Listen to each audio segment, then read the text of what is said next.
we have to think about poverty being a global issue, right? Homelessness is a global issue. It is. And, there are over 150 million people in the world, in the globe, that are living without adequate housing. And, I'm so grateful for the opportunity to be able to walk into spaces and advocate not only through a lived experience, but also through research to people who may need to have their perspectives and their narratives shifted as it relates to people who have to emerge and, as Tupac Shakur says, become roses that grow through concrete.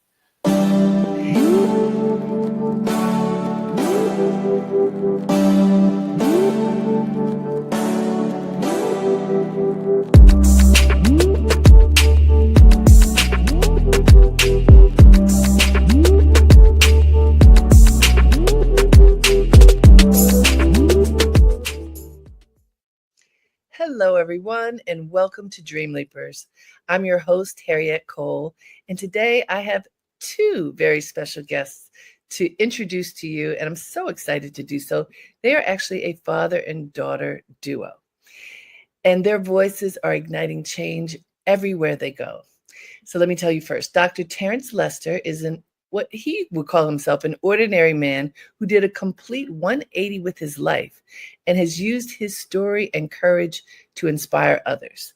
He is an author and activist, and today we're going to be discussing his forthcoming memoir, From Dropout to Doctorate, Breaking the Chains of Educational Injustice, which chronicles his extraordinary journey from leaving high school to earning a PhD. You heard me.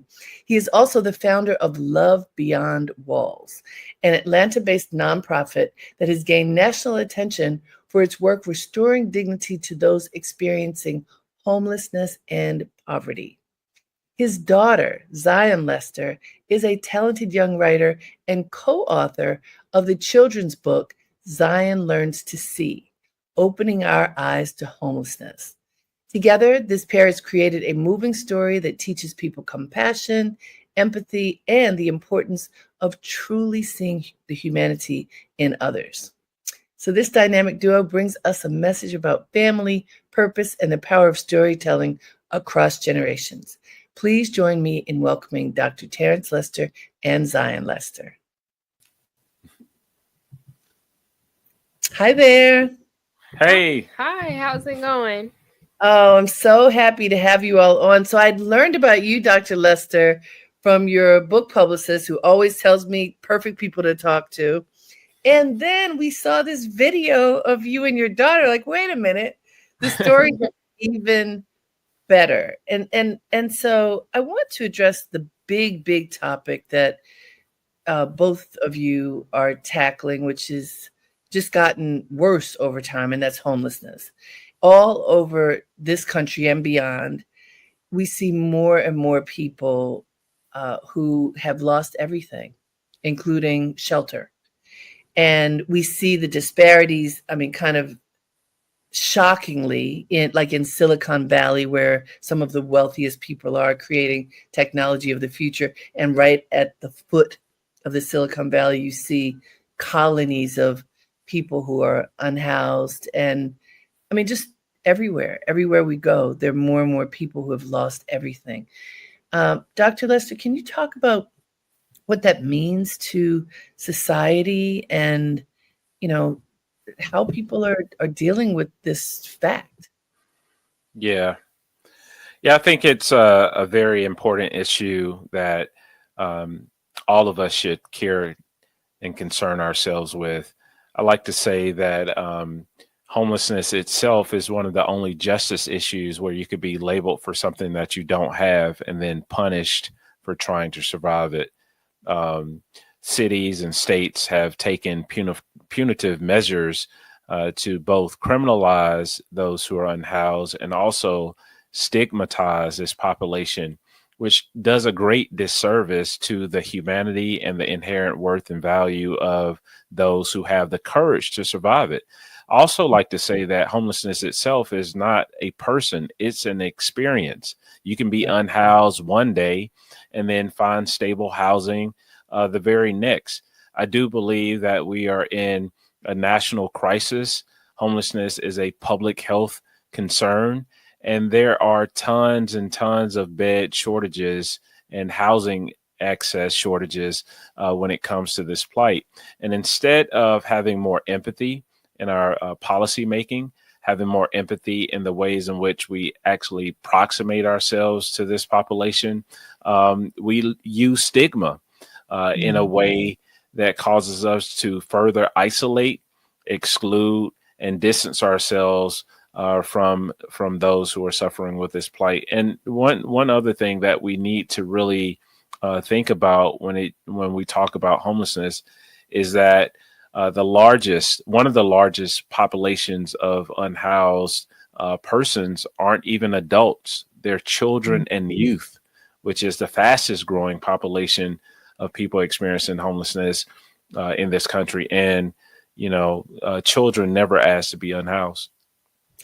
So how is it happening that that's the fastest growing population? What is happening to their parents and families that they are ending up homeless at such a young age? I mean, you think about it, even within the context of the city where we are right now, you do a point in time count of adults, right?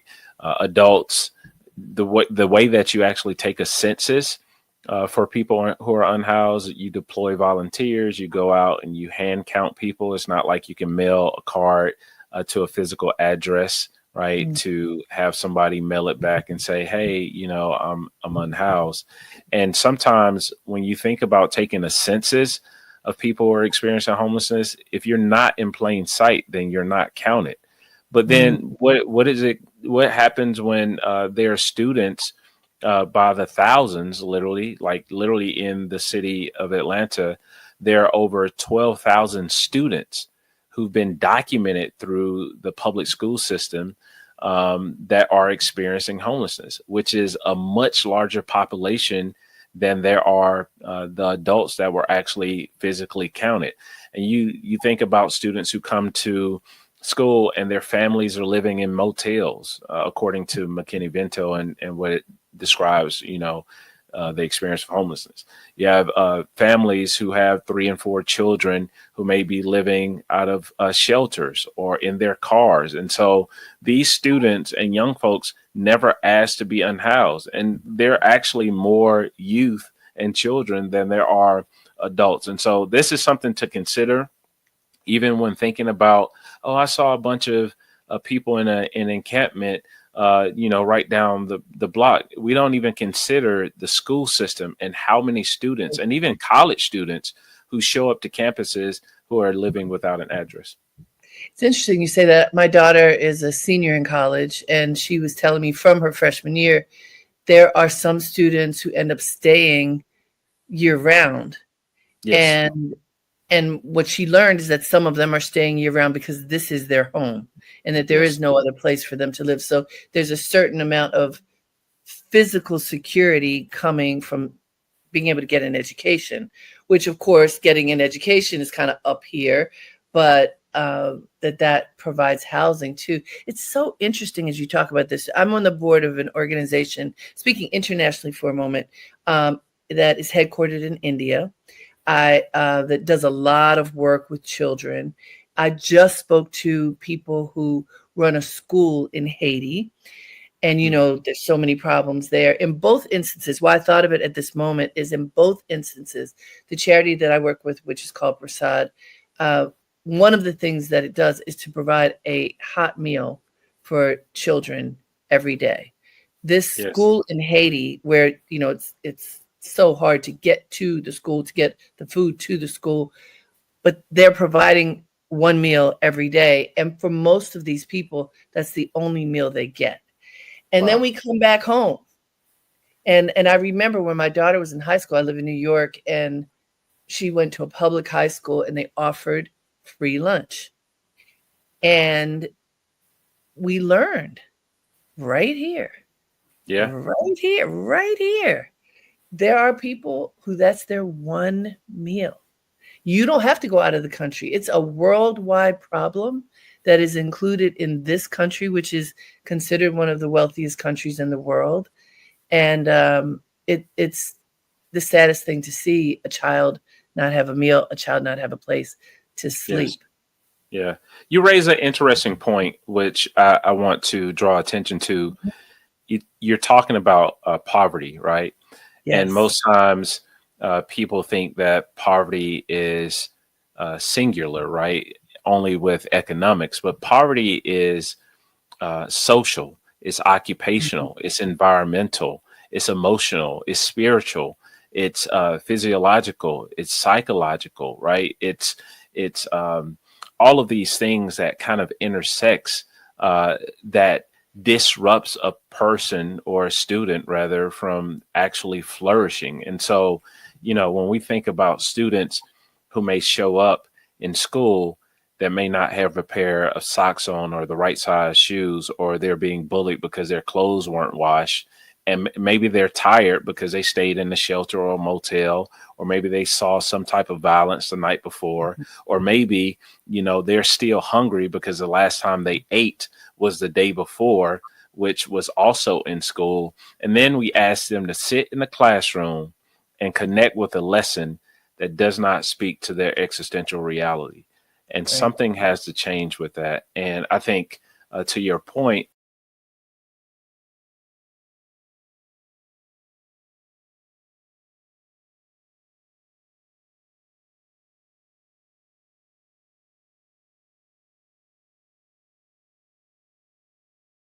we have to think about poverty being a global issue, right? Homelessness is a global issue. It is. And there are over 150 million people in the world, in the globe, that are living without adequate housing. And Joel Blue, in his book, The Visible Poor, even argues that we shouldn't even be separating the term homelessness from the word poverty itself, because poverty Sure. is at the root of why we see so many Absolutely. disparities all across the board. I appreciate looking at this as a global challenge because it is something that connects us. It is something that those of us who have anything can Mm. share something, and including just awareness. Like, don't close your eyes when you see someone on the street who's in need. It doesn't mean that you can give to every person, but keep your eyes open and figure out what you can do. So, Zion, for you as a young person, as a teenager, um, looking at this issue of homelessness in particular, and just the disparities that happen with young people, what do you see and what do you feel as you are aware of this condition that many people are living in? I would definitely say that growing up, I've always had this like core value of, oh, my parents always taught me core values, and one of those core values was helping people, and I feel like that falls under having empathy for people. I've always had empathy and wanted to show compassion to people, and you know, especially those who may be less fortunate or who are experiencing poverty or homelessness. I um, definitely see that as an opportunity to use that. Well, to use my skills and whatever that I have to help somebody else, and also to kind of just see beyond like the outside, because it's kind of like the phrase. I like to use the phrase, don't judge a book by its cover, because it's really like, it's really true. You shouldn't judge people based off of you know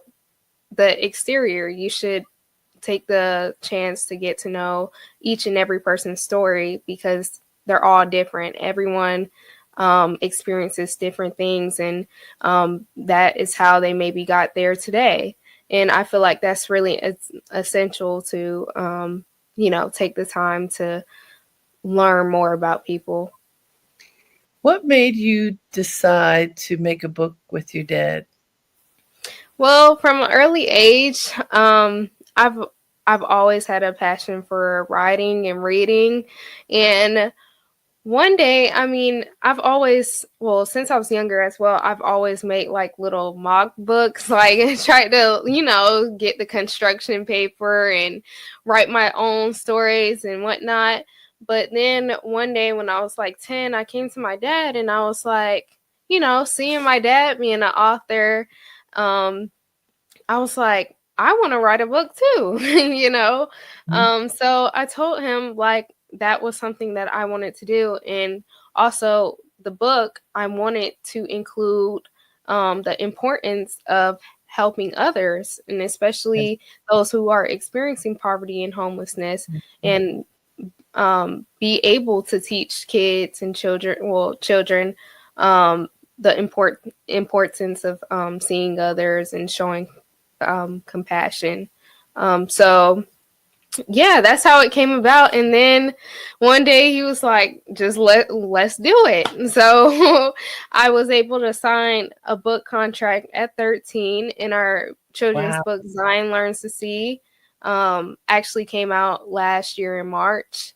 And I was actually the youngest contracted author in our publishing company. So that was really cool. Congratulations. That is amazing. And Thank how you. old were you when this book was published? 15. 15 years old. All right, go on, Dad. I know that's mom and dad setting Yeah, her up for ultimate success, huh? yeah. I mean, I am very grateful, firstly, to be my daughter's father, and even my son.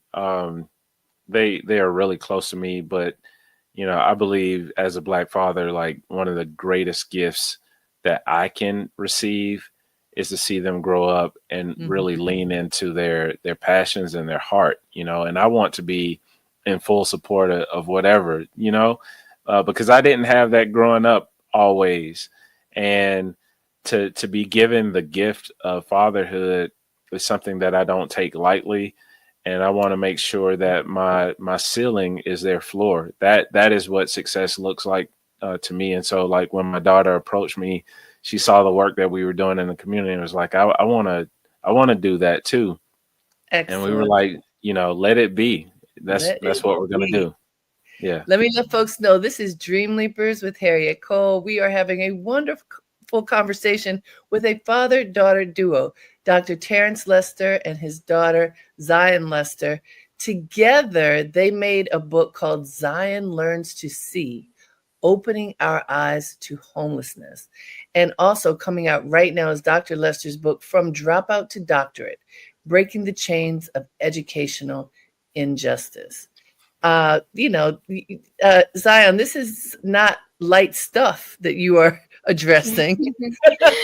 I mean, Yeah. dealing with homelessness, as a young person, really thinking about it and having that compassionate lens through which to see others. I mean, it's an incredible gift. I'm remembering when I was growing up, like I recall parents saying, you better eat everything on your plate because the children in Africa are going hungry. It'd be something like that. There Right. was this thing that was said. It was always somebody somewhere else, though, in another country, across the waters, far away.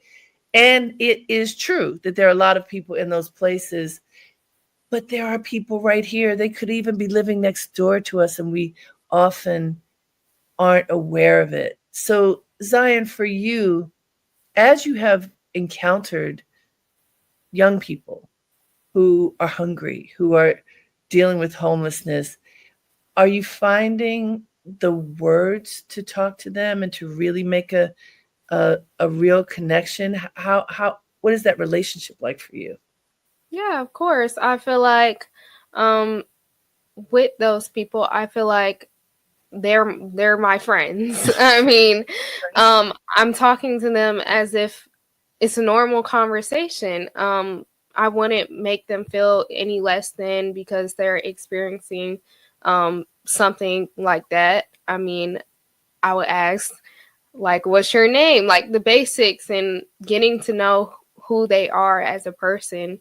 I that goes under like not judging people by like the outside. Right. I feel like getting to know somebody's story and just learning more about them is important, and also treating them as if that they are our friends, like they are your family. So, Zion, just with that in mind, I mean, that sounds wonderful, and I'm so glad you're doing it.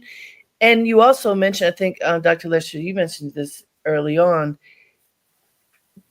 Kids bully each other. Kids are Yeah. mean sometimes for no reason. But if you're dirty and you don't smell good, your hair isn't combed, you whatever those things are that make it obvious that you are struggling. There are kids who can be mean. So we talk about not being a bystander, not being the Yeah. person who stays quiet in a situation like this. When you encounter that, Zion, how do you approach people who are judging a book by its cover? How do you talk to people in your age group when they are mistreating others? I would definitely say, like, that's not cool. I mean, you treat others how you want to be treated. And again, I feel like nobody should be treated less than by if they don't smell good, or maybe they don't have the right shoes on or the clothes on. That's just like, I don't think anyone should be judged or picked on because of that, because maybe sometimes, like, that's not something they can control. Yeah. Yeah. Yeah. I also I love the fact that she's a teenager right now, like using her voice, which is really powerful. We live in a digitally distracted age, right? Where, at any given point, you can pick up this smart device in your hand and just go into like wherever your algorithm takes you, right? And so we see a lot of young folks who distract themselves and aren't as socially aware, right? We see it on the digital device, but there's another element that I love that she's bringing, is that she's also aware of what's happening around her, right? Yes. We partnered through our organization Love Beyond Walls. We launched a program called Zion's Closet, which is a spinoff from the book. So like we were asking this question: how can we take this concept in this children's book and actually turn it into something tangible? And so we've partnered with Title I schools. I think you mentioned them earlier, where we are given classrooms and we retrofit them, right, to serve students who are unhoused. And that can be anything from washing machines and dryers, so parents who can come in and actually wash their children's clothes, to digital labs for parents who may not have access to technology, where they can come in and fill out job applications without the shame and the stigma of walking through the front door and feeling inadequate as they show up to support their children. We have refrigeration, hygiene, uniforms. Like when we launched our first closet earlier this year, after we cut the ribbon, there was an educator who literally walked a child into this resource center. It's like a community hub inside of schools, and was able to grab a brand new pair of shoes, and the joy returned to that student. You remember that? And it was just like, this is something tangible. And sometimes what you do for others won't always be recognized, but it is in the act of the hiddenness of being committed to your compassionate service to all of humanity that really brings more change and more joy and more kindness to the world. And I think we're living in a time with an empathy deficit, right? People are so brash and so quick to dismiss and belittle and lean into their socially constructed ideas of what it means to show up. And other people, like othering is at an all-time high. And I love the fact that my daughter is leaning into this really early, but I'm also grateful that our family, my son TJ, my wife, we're all committed to this as a family to show up in the best way that we can. I think it's so important, and I love that your children are so aware. I mentioned the charity that I work with, part of it anyhow is in India. At one point recently, we gave a whole school shoes. And what happens there, many people don't have shoes at all. So they're walking on the street barefoot. And, I thought about, oh my gosh, how many shoes do I have? You realize what you have when you realize that people have nothing. But we noticed that they weren't even wearing the shoes. And we said, why aren't you wearing the shoes? They had something. They valued these shoes so much that they would wear them once they got to school when they're outside. Or the thing is, they take their shoes off when they go in a building. So, but they would not wear them on the walk to and from school because they did not want to destroy the shoes. They were honoring the shoes. And Wow. I'm, it occurred to me as you're speaking, because when you don't have something and then you're offered something that you absolutely need for your life, often you value it so much because it's a treasure. It's a treasure that some of us may take for granted. And that's why I love when young people get to see when you help other people, everybody benefits. It just raises up, as you say, the empathy and just exposes us to humanity, what it means to be a person in community with other people and to honor each other. That is so important. And we find, I think, right now with the tumult of our government and not really understanding what in the world is going on, there is this desire for erasure. Yes. And that includes people who look like us. Yes. And it's tough. It's really tough. So, Dr. Lester, I want to go to your story because it really is an amazing story that I think people need to know. You dropped out of high school and you now have a PhD. What I'd like for you to tell us, first of all, to drop out of high school. I know a whole bunch of people who have recently. It happens. It happens for a lot of reasons. One of them being some version of feeling lost. Yeah. This thing, I don't know if this education thing, how important is it because of all of the other circumstances that are happening? What was the reason that you dropped out? Yeah. That's a loaded question, right? It's a loaded question. I would say shortened version is sometimes we don't understand how policy is connected to generational trauma and how that shows up in environments, right? And so even in the context of the book, I write about how historical oppression connects to, public policy that creates social living conditions that can create the traumas or the barriers, right, that shows up in educational outcomes.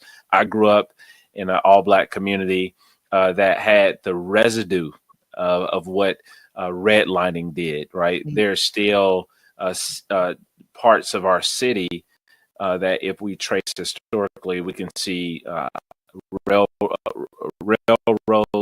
highways, streets that divide more wealthy and affluent communities from those that were systemically concentrated with poverty. I grew up in that community. And so when you grow up, you have the residue of social injustice, you have poverty, and you have trauma. That's a trifecta in itself. And so, I saw my single mom working multiple jobs while trying to provide for us. I didn't have, at that time, present figures that could talk to me about the importance of an educational journey and what benefits that could afford me. I grew up in the community, saw the dilapidated buildings, the divestment in the community, the food deserts, the whole nine. All of that creates the social living conditions or the environments where you still have to show up and give your all while carrying the weight of social and political trauma. Dr. Joy DeGruy, in her book, Post-Traumatic Slave Syndrome, argues that we are still dealing with the residue of the trauma from hundreds and hundreds of years of what happened to our people. And so for me, I didn't know how to navigate that and didn't always have the best examples. And so I dropped out of high school. I was in a gang.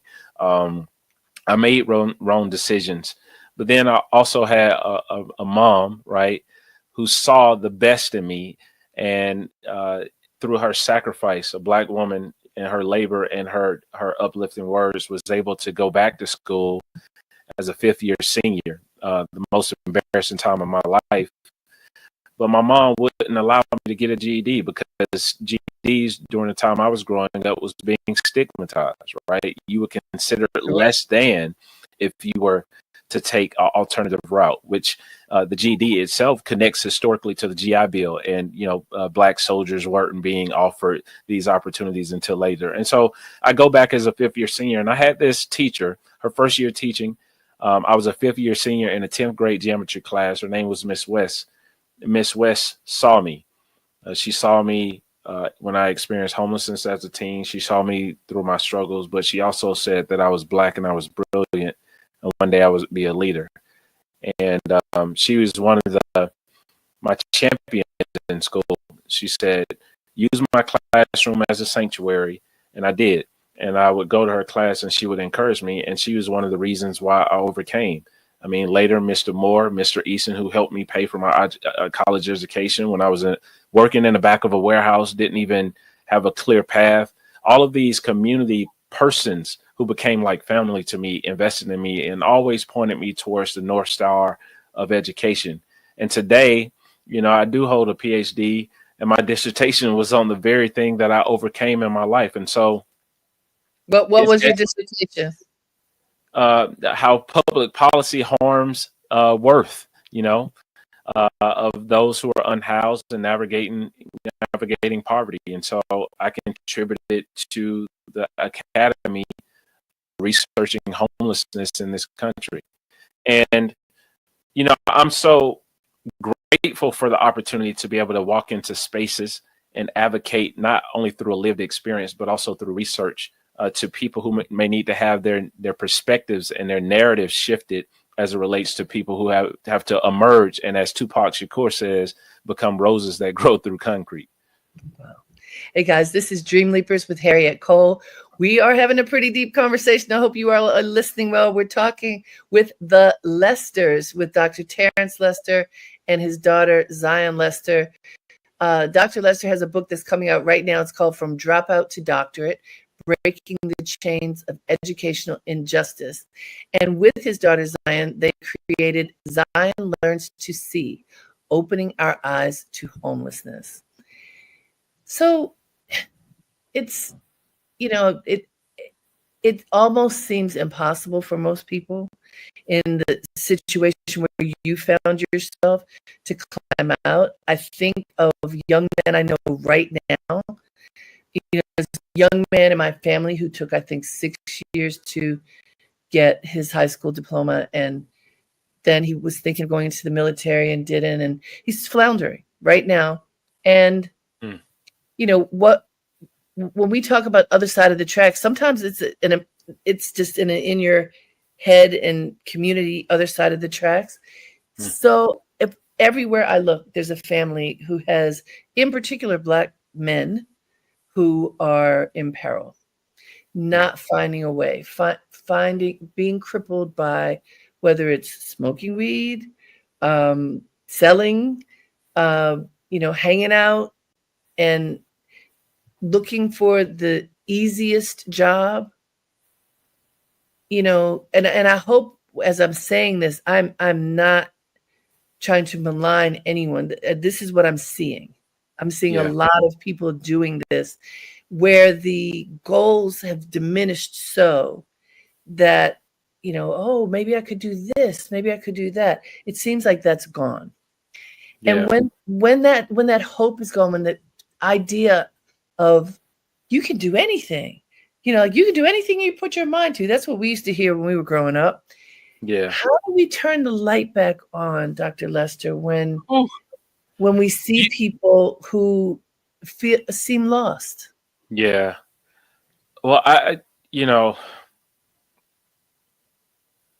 it hurts hearing that, and I won't sugarcoat that, because even doing work in the community, like you could literally drive around the streets, especially where there's higher concentration of poverty, and see the emptiness. Yes, that's it. The emptiness, almost like people are existing and there's no real life. And when I say life, I'm talking about purpose, meaning, the ability to feel like it's your life matters. I think Cornel West argues that it's a form of nihilism, right? Mhm. This idea of like hopelessness to the point where life has no meaning, right? Um, I tell you, I too struggled with that, but it was a point where I started to reframe um, uh, my story and my struggle, where my story wasn't something that was oppressing me. It was something that was empowering to me. Mhm. I had people come into my life and point out the things that I was good at, which were speaking and writing, and kind of put myself around people who could actually speak that type of life into me.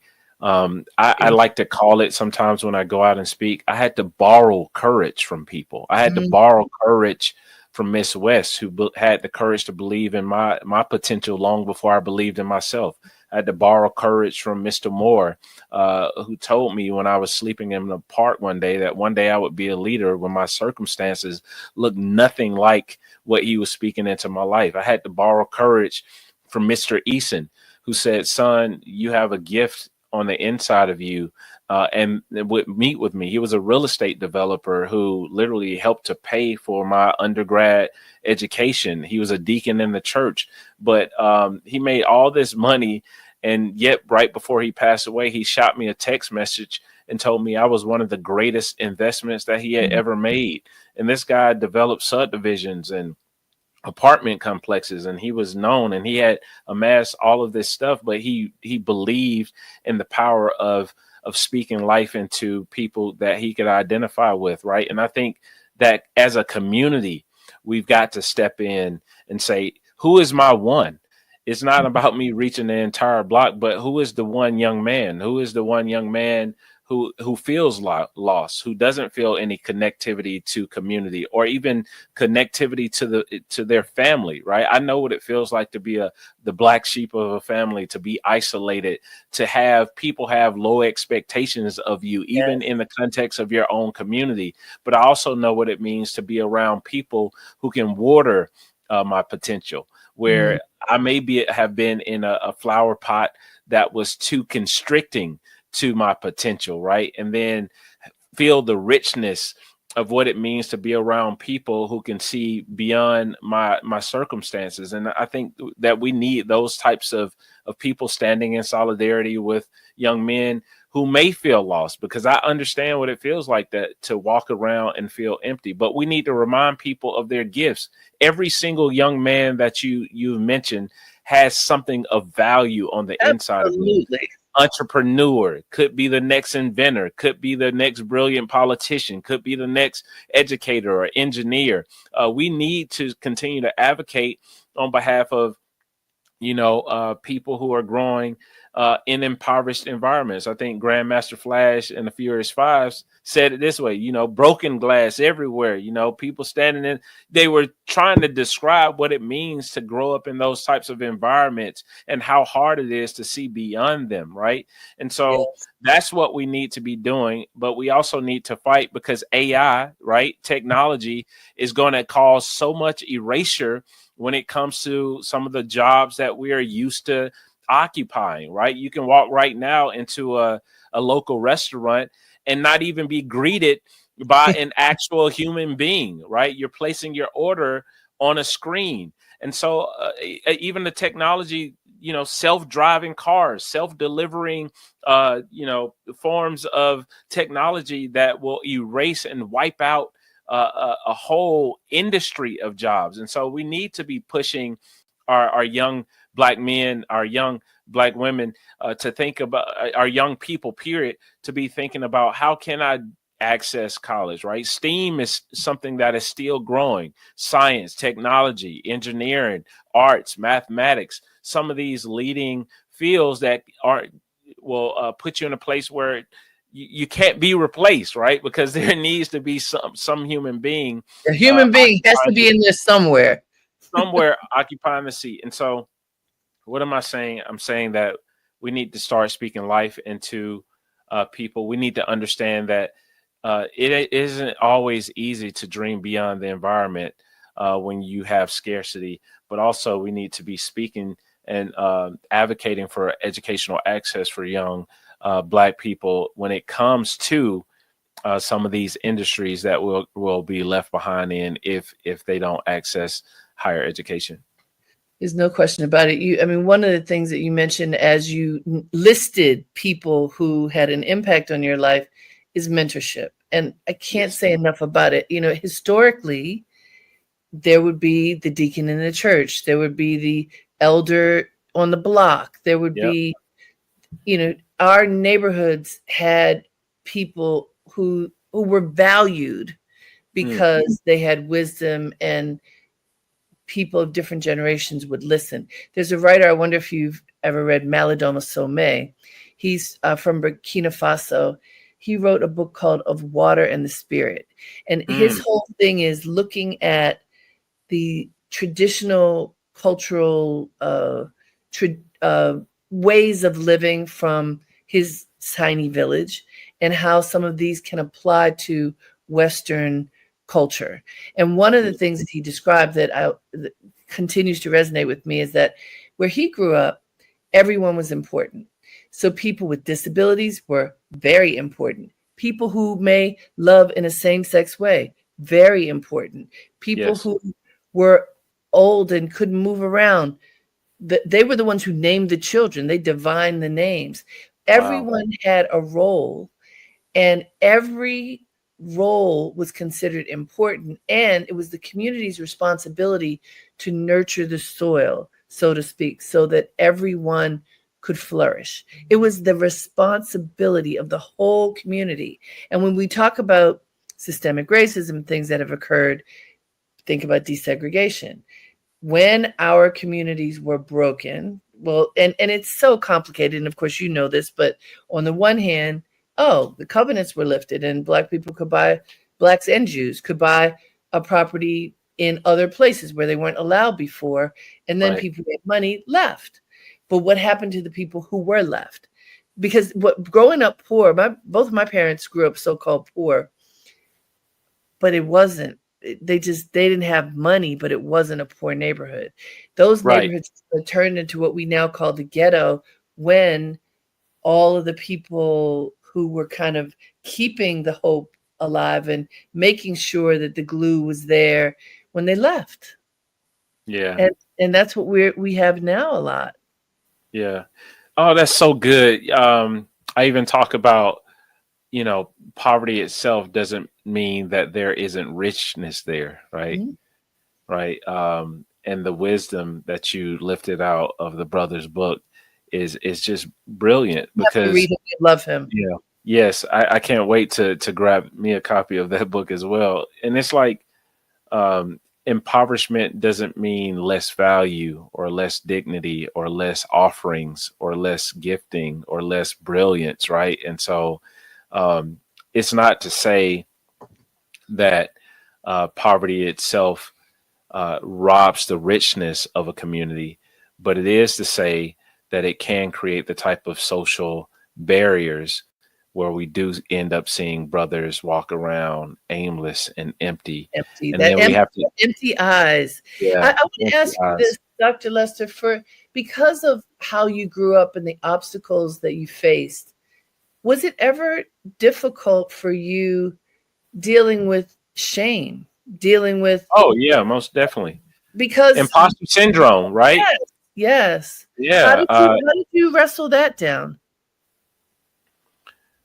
I became a questionary, right? Most people talk about visionary. I definitely think that generational trauma can be passed down, but also generational resilience, right? Some of the more fruitful things. And I would always find myself around older Black men in the church, deacons, people twice my age. And I used to think, like, maybe if I started asking the right questions, I can learn some of the things that weren't, directly taught to me. And so I just used to ask a lot of questions of, the local person that changes tires at the tire shop to The older gentleman who may be working in the grocery store who is doing more custodial things. Like, I started to think of life as a classroom, and I started to think about asking the questions, and it never failed. Every time I would ask a question, an older man would tell me, "Young man, if you keep that attitude, right, you'll go somewhere." And then they would ask me about myself, and I would be able to tell them of both my suffering and my joy. But it would be this beautiful exchange of them like speaking into my life, and they would always remind me that I had something special and that I belonged. And hearing that over and over and over, I remember walking into the bookstore when I was 18 years old. It was a Black-owned bookstore by this Black woman in Greenbrier Mall. And I would just walk in there and kind of look at all of the Black authors, and she would be like, "Young man, you can write a book too," right? It was just embedded in the community, right? We're talking about dream leapers, right? Yes. What does it even mean to be a person who encourages people to leap with their dreams? And I feel like I was surrounded around all of that, and that built up my confidence and my courage because I opened up myself to be spoken into. Hey guys, this is Dream Leapers with Harriette Cole. Believe it or not, we just have a few minutes left. We're talking with the Lesters, with Dr. Lester and his daughter, Zion Lester. Again, they have 2 books that we want to take a look at: From Dropout to Doctorate, Breaking the Chains of Educational Injustice, and Zion Learns to See, Opening Our Eyes to Homelessness. I love the learns to see because we all want to be seen, heard, respected, and loved.